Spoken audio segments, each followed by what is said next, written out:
patuloy na magkaisa. Aking mga anak, ako na inyong Inang Maria ay patuloy na gagabayan kayo sa inyong panalangin.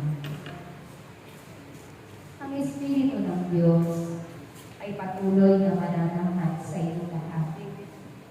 Kung kaya sa mamumutawi sa inyong mga lahat ay puro mabuti.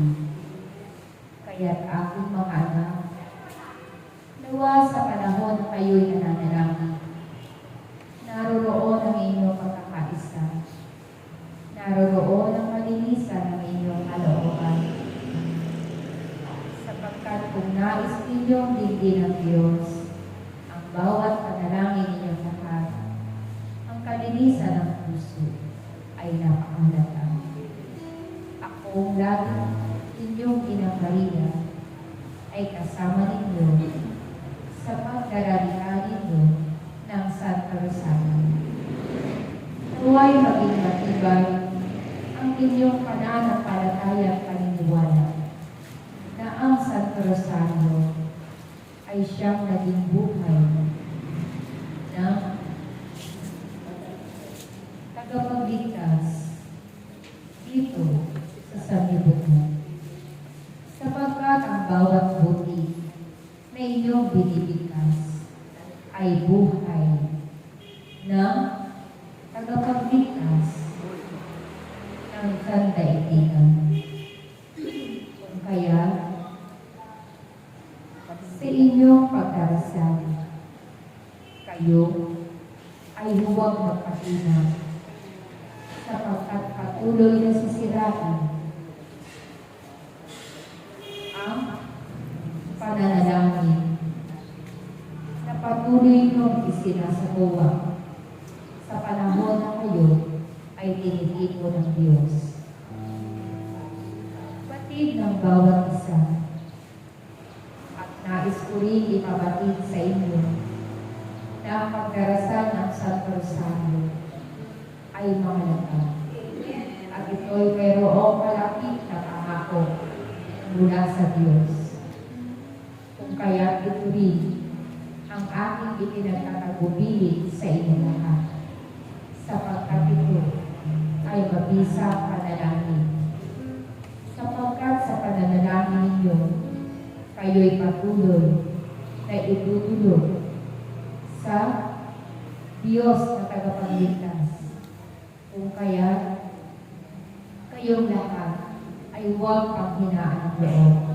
Ipagpatuloy ninyo ang darasal ng Santo Rosario sa bawat tahanan, sapagkat maraming nahihipo mga tao kulang sa pananampalataya sa Diyos.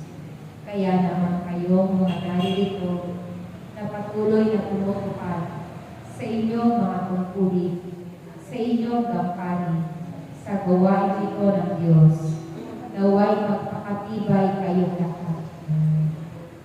Sapagkat napakaraming pagsubok sa daigdig ang pag-aaral. Ngunit kung matibay ang inyong pananampalataya at paniniwala sa Diyos, kailanman ang inyong pagsunod ay hindi mabitinag. Naway ang inyong pagsunod sa Diyos ay hindi maging hadlang ang karamdaman, hindi maging hadlang ang kahirapan, sapagkat ang mga bagay na ito ay kayang ipagkaloob ng Diyos sa inyo. Kung kayo'y nahihirapan, ang Diyos ay gagawa ng himala upang ito ay inyong mapagtagumpayan. Kung kayo'y mayroong karamdaman, ang Diyos ay maghahatid ng pagalingan sa inyong lahat. Kaya ang nais ng Diyos, ang pananampalataya ninyo ay inyong pakatibayan. Ang pagsunod ninyo ay inyong patatagin, sapagkat dumarating ang panahon na ang pananampalataya ninyo ay susubukin. Gayon din ang inyong pagsunod ay susubukin. Kung kaya, maging matibay kayong lahat sa pagsunod at inyong pananampalataya sa Diyos. Aking mga anak, mahal na mahal ko kayong lahat, sapagkat kayo ay ipinagkatiwala ng Diyos sa akin.